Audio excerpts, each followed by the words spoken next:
Greetings from Snake Mountain Boat Works on Thursday, November 9, 2023. What do you think? Do you think our 1953 Captivator is ready to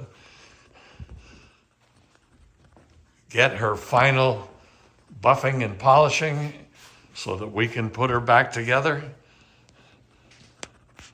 I'll let Joe pick this up and give us some idea of the process, what's in the seams, and how many coats of varnish do we have on her?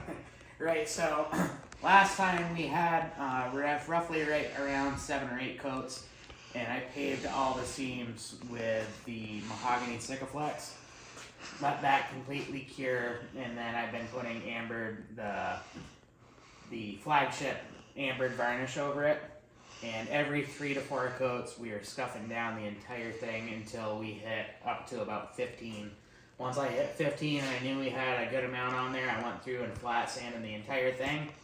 As you can see, there's still a few ripples, but that's what the buffing will end up, buffing and polishing will take care of all of that. But you can see every seam is now filled and sealed really nicely with ambered varnish, and it turned more mahogany color.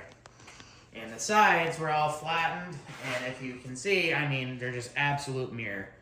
And these sides will only need a very little bit of polishing, and she'll be ready for getting stuff assembled back in.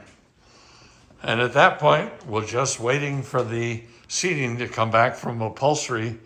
Once we get that in, she's ready to go home. In fact, I think her family is going to get quite a nice Christmas present. Maybe we'll even put a bow on it when they come for it. So that's our update on our 1953 Penn Yan Captivator Aristocrat. Thank you so much. Bye-bye for now from Snake Mountain Boat Works.